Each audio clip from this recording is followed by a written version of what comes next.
This week in a conversation, I have the honor to receive out of near Nashville, Tennessee, impeccable writer and great poet, Amanda Hendricks.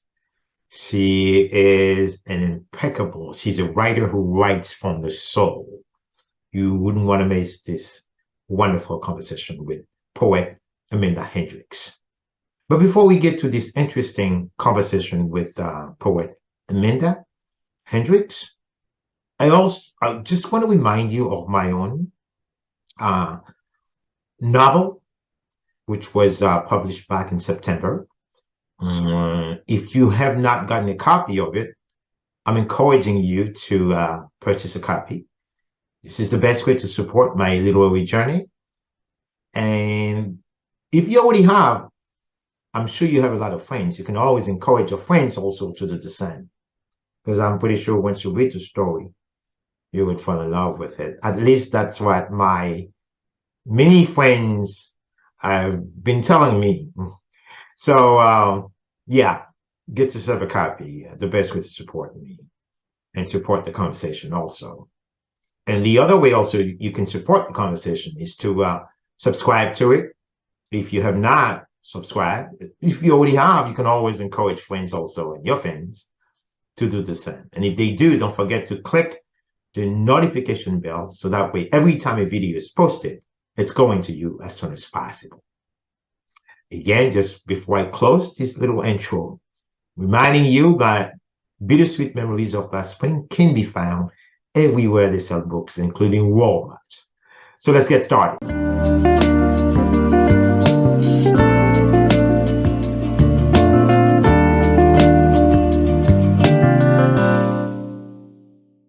Again, my name is Ardain Isma, and I'm here this morning with a wonderful author, wonderful writer, poet. I'm here with Amanda Hendricks. She's joining me from Tennessee, near Nashville. And we're going to be talking about literature, but also with a very interesting layer of how to be frantic about women's rights. So I have been wanting to have this conversation with Amanda for the longest now. And I'm so happy, delighted to have you. So welcome to the conversation. Oh, thank you. I'm so honored to be here. I'm so glad we get to talk. Finally, huh? So, it's something that I always do every time I have a writer in a conversation. I'd like to, would you please tell the viewers of CSMS Magazine who is Amanda Hendricks? Wow. So I grew up in Birmingham, Alabama. I always was a little bit different than everyone else that lived here. My family was not creative, so to speak, but they always encouraged me to do the things that I loved.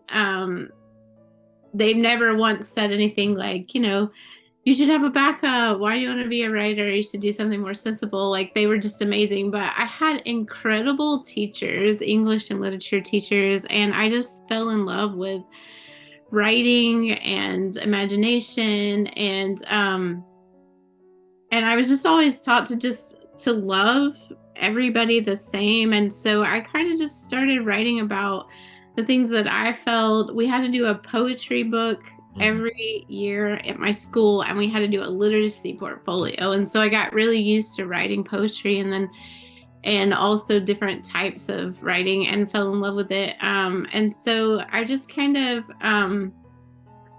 continued to write a lot through college and everything. And I went through some depression in college and also self-harm and an eating disorder. It took 5 years to recover from that, and I almost didn't make it. So what happened because of that and recovery and hospitalizations is that I just fell in love with the outcast, people that are not often accepted in society, or people that are told like you're not supposed to talk about that. And I just started writing about the things that you're not supposed to talk about.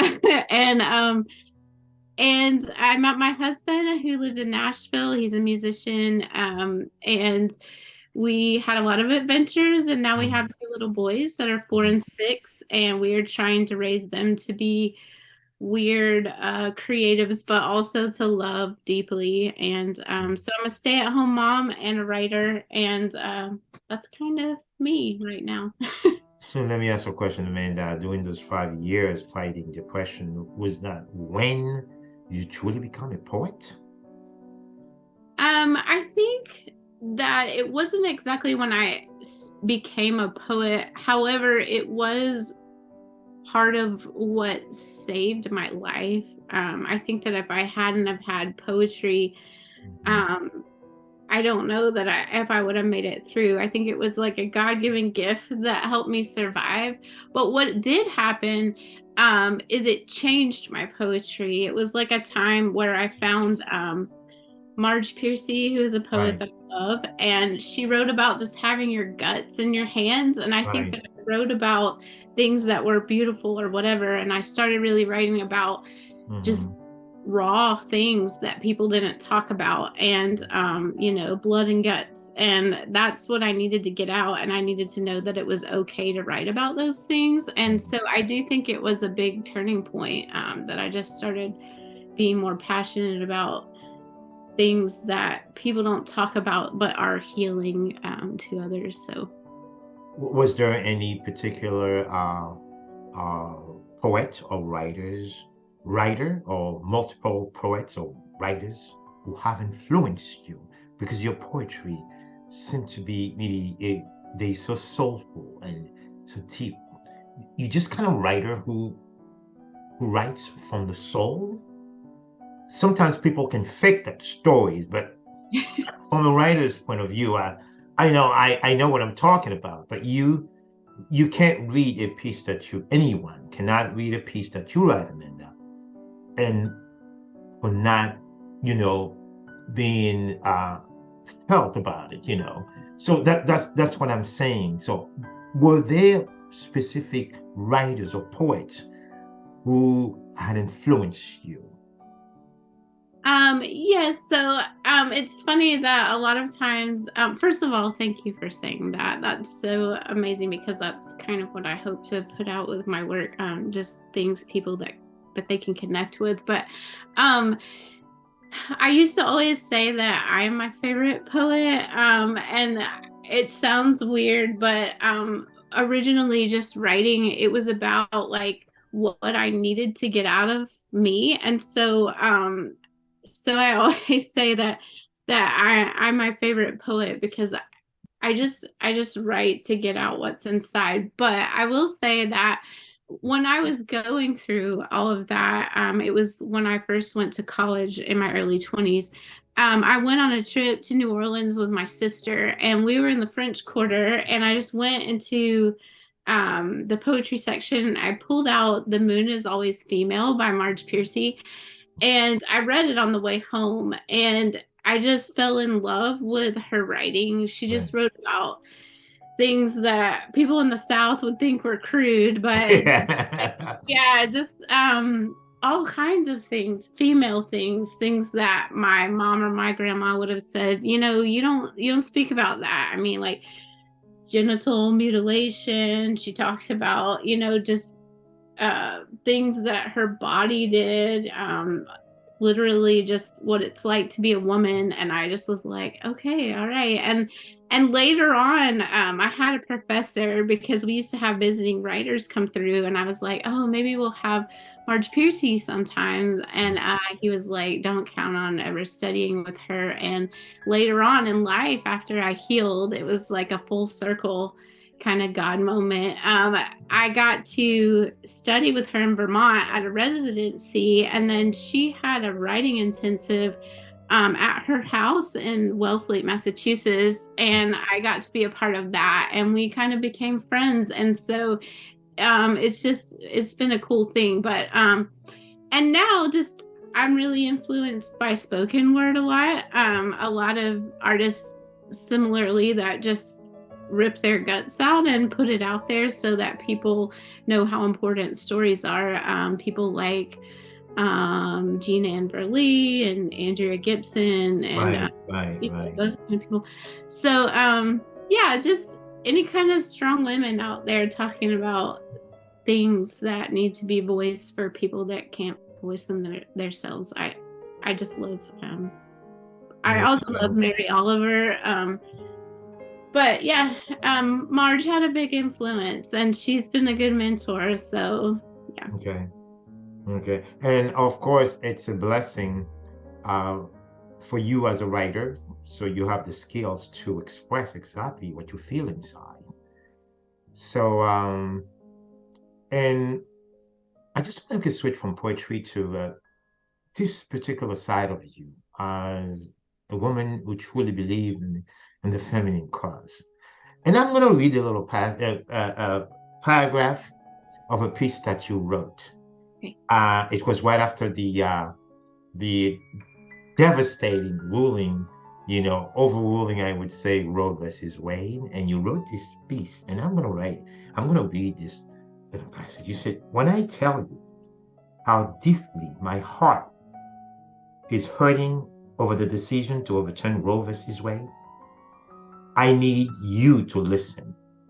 I need you to see a heart that is heavy and overwhelmed with sadness, even if you cannot understand. I want you to hear the cries of the way while our nation grasps onto the black and white." How did you feel when you were writing? I can see that, after you wrote this passage, what was the feeling? Did you feel some sort of a liberation so you are able to let out what you felt, and you were speaking not just for you, but for so many people, including me, because I have a wife, you see what I mean, out there, and a daughter too. So how did you feel? Well, I felt very heartbroken. There was a paper that I worked for here when I was healing. I remember I had my 1 year anniversary of being free from self-harm while I was at the job there, and they were always building me up. They really let me grow as a person there. They were the first people. It was a Baptist paper, and it was very conservative, and they allowed me, they did a whole package on self-harm, and it was the first time I ever told my story. Mm-hmm. And so they meant so much to me. But it was 4th of July, and they put out the banner on the front page said freedom, right? And then underneath, they put just at the last minute a tiny article about Roe v. Wade being overturned. Really? And I just felt so heartbroken. Right. But at the same time, I was like, these are people who have incredibly encouraged me to use my voice, right? So I was just like, I need to write this. I felt it in my spirit, and I literally just sat down, and it all came out in like 15 minutes. It was like, Really? yeah. And wow. I felt like it was something I was called to do, that I was supposed to do, because it took me a long time to find my strength as a woman. Like I said, I went through deep depression for 5 years, and still I had to learn to love myself again. And then I went through a women's studies class at my college once I healed and went back to school, and had a lot of strong women mentors, and finally learned to walk in my strength. And what I just needed people to believe, to understand that you can believe differently than other people, but you can still love them, and that people are Of course. yes, and people are their stories. They're not a political agenda. They're not legislation. And what I wanted them to see women as their stories, and that's what was important to me, because yes, I grew up very conservative and have since become very much more liberal being around other writers and learning to find my own strength in what I believe, both spiritually and politically. But um, I'm never not going to see someone as their story. And also, I mean, as a woman, having almost lost my own life and Right. having to learn my body again, like to Mhm. love it, I don't think that other people should make decisions about women's bodies. And I also believe the Christian community needed to hear that, because they were actually saying the same thing as I was saying in the article. They were saying, well, if you're a Christian, then God is the one that you were made in their image. That's his body now. And I'm like, well, cool, then we're saying the same thing. You Right. don't believe the government should have um it's women's own autonomy. And so yeah, I felt relieved, but I had text the editor who's a good friend of mine. I said, Right. um is it going to be hurtful if I send this, but at the same time, I need to say it. And Mhm. she said, run it on your blog, and then we'll edit it down, and I'll run it in the paper. And she gave me the whole page. Wow. And actually, a few weeks later, they let people send in letters. And so I did take a good bit of flack for it, Really? because normally there's like two letters, and it was a whole page of letters. But I enjoyed that the discourse was there, and I thought it was very important because, Exactly. yeah, Exactly. Well, we reacted to it. And that's what you wanted at the beginning, right? yes, yes. And so I had to take the leap. And I have heard from a lot of young women, especially in the Baptist community, that have said to me, thank you for being brave. Thank you for Really? doing, yeah. Okay. And I Wow. was excited. So yeah, I'm happy I did it. I You felt, see, I right at the bat, I said that, you just channel all these, voices into your own, and you let out exactly what they all feel about, you thank God for giving you the skill to express those, worries, those concerns so beautifully. Now, I want to ask you something. Now, uh, I know you are also a mom. Do you write poetry for your two little kids and you read to them at night? I write about them a lot, and I tell them, "Hey, mommy has a new poetry book that I am submitting, and it has you in it." And so, and my oldest son was very excited about me talking to you today. Okay.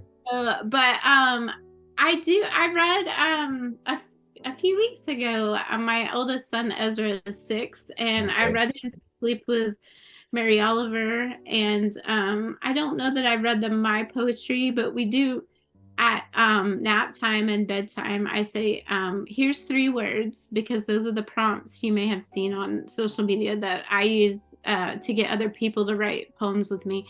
And I say, can you tell me a story? And actually, my 4-year-old comes up with the most brilliant Really? stories. We write a lot of stories together. They're Okay. not quite into poetry yet, but Okay. Okay. Now let me ask you something, because I know poet write, they write. Oh, there's a French poet, if I can remember his name is was a French singer. His name is Alain Barrière. He wrote a beautiful song, and that says, "A poet never lives a long time."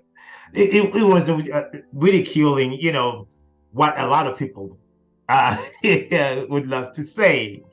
And they say that, but the way you understand life itself, it goes beyond your your being as a person, because a poet eventually can live more than 1,000 years because of the fact of your writing. 1,000 years from now, people can so pick up, a piece of your writing and still being, empowered by it. So that's mean you immortalize your own existence through your writing, and that's important to me.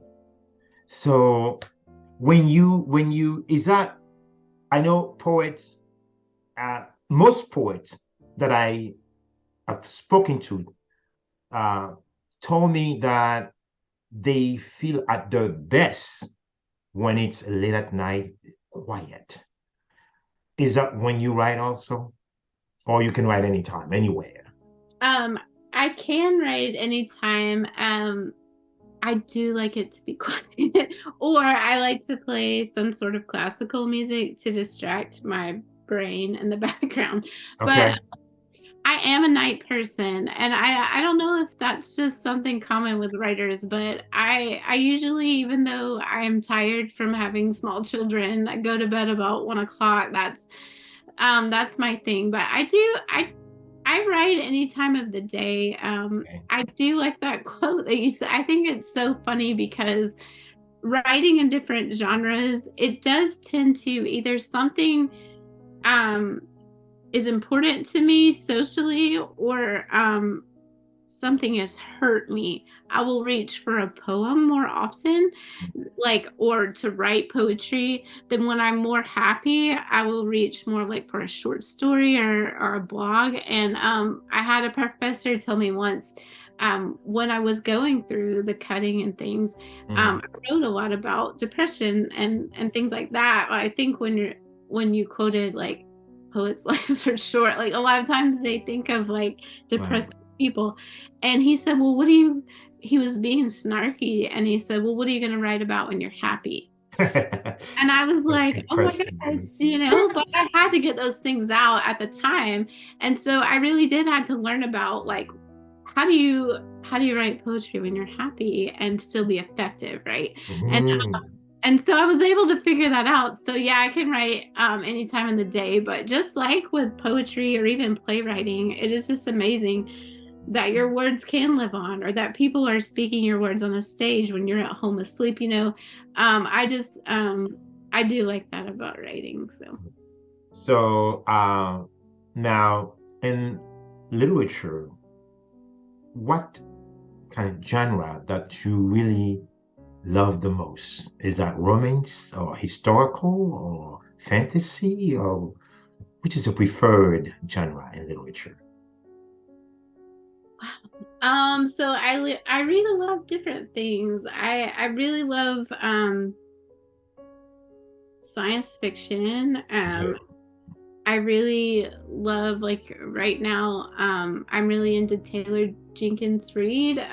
She writes a lot about, I'd say it's kind of romantic, but it's a lot about like heart problems, like things we have to make decisions about, and stuff like that. So just anything. I like fantasy. I like anything that's gonna make me think, but just and page turners. But I read a lot. It's my favorite thing. I have way too many books. But Okay, so yeah. now based on that, and that's my question. Who's your preferred author of all time? Oh wow. So poetry, right? It's Marge Piercy, I would say, and Mary Oliver. I really so I really like Erin Morgenstern. She wrote The Night Circus, but Okay. I very much love Madeline Lingao. Okay. She just just her memoirs, Mhm. and her journals, but also like I've read A Wrinkle in Time series and stuff like that. But and then my family's really into C.S. Lewis a lot. So Okay. kind of all over the map, but of all time, probably Madeline Lingale. And then I really love Erin Morgenstern. I like the way she writes. Okay. So going back to mom again, because I know all mom cook. My wife, she's a great cook. So are you, can you, can you claim to say that you are also a good cook? I am a pretty horrible cook. My husband cooks more than I do, but Really? but I was the youngest by a lot in my family, like 12 years and 9 years. So my Oh, okay. sister learned to like they taught her to cook, and they were like, "Oh, she's got that covered." So they didn't really teach me. So I'm learning. There's like a handful of things I do well, and then and then easy stuff. We have a lot of tacos. But I do want to learn. And we are teaching our boys to cook because I do believe they should cook for their wives when they grow up. You don't want you certainly you don't want your husband to hear that. So Hey, he's a great cook. Yeah. Now you said you have an editor, right? And also do you have an agent? Oh, I do not. So I had a poetry book come out in 2013, and then recently I was in an anthology. And I sent off about 11 poems to a publisher I love in Nashville. April Gloaming is the name of it. And they asked for a full request in October. So I sent that 54 poems. It's called Lady Parts.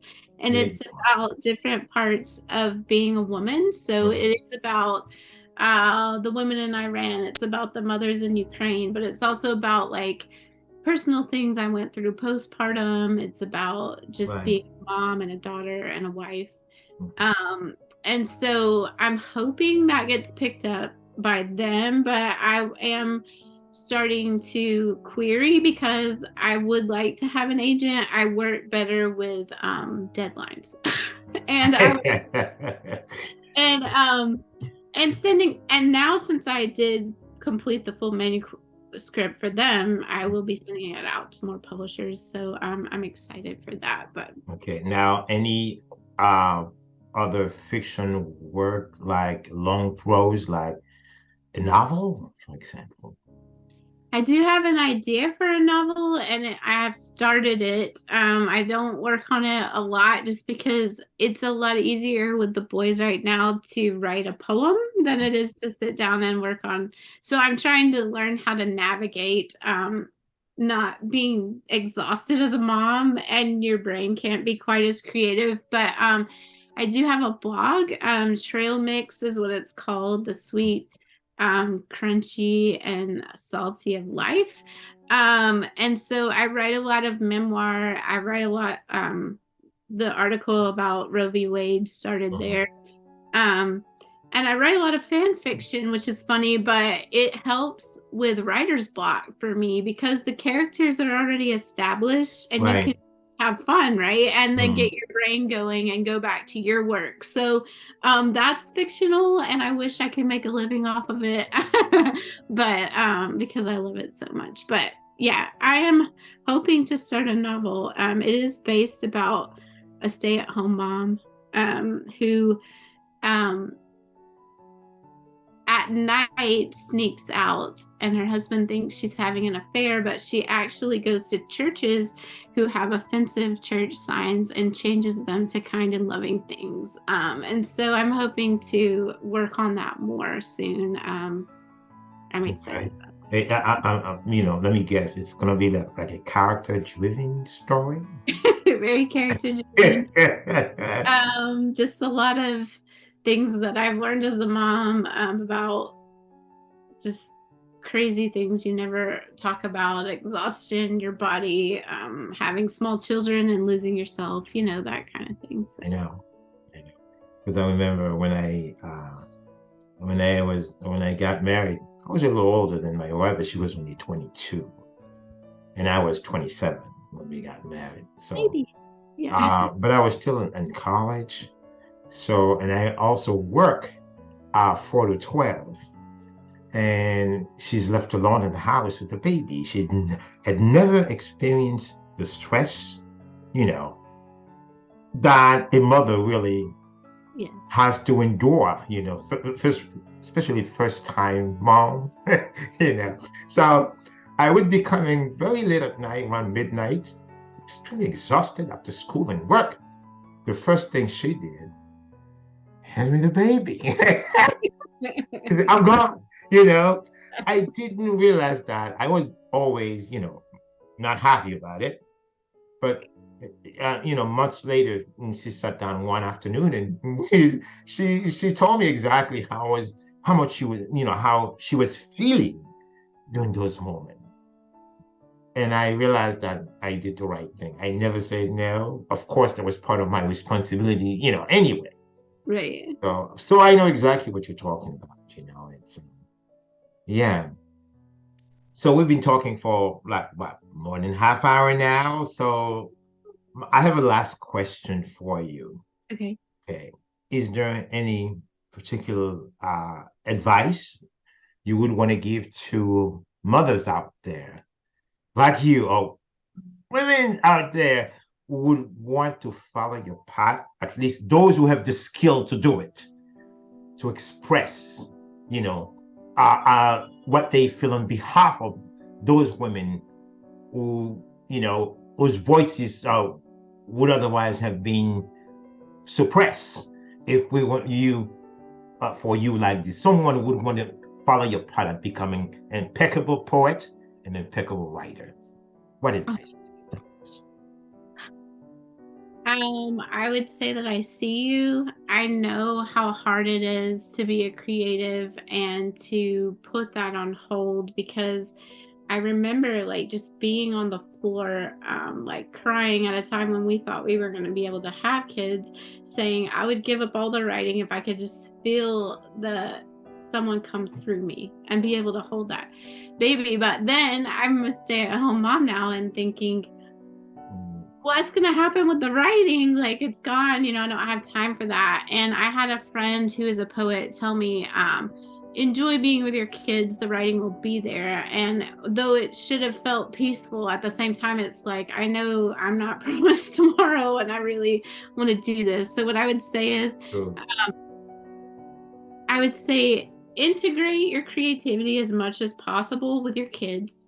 Like, how I said, we write stories at bedtime, or, I do things that are creative from other aspects, art wise and things with them to satisfy that. But at the same time, don't think that God or the universe or whatever you believe in is done with you yet, because that was very hard for me. Like, I felt like I'm done. I can't, like, people would say, go do something that makes you happy. I'll take care of the boys. And I'd be like, I don't know. Like, I'd go take a nap. I was like, I don't know. I can go to sleep for a while. I don't know what makes me happy. So I would just say, you are seen and you're not alone. And you'll find yourself again. It takes time to come back alive, but it's not over. No, you're not done. Yeah. Okay, and with that, I'm just going to say it's been more than a pleasure to have had the opportunity to sit down and have a great conversation with poet and impeccable writer, Amanda Hendricks. Oh, thank you so much. I've enjoyed speaking with you so much. You're such a light. Thank you.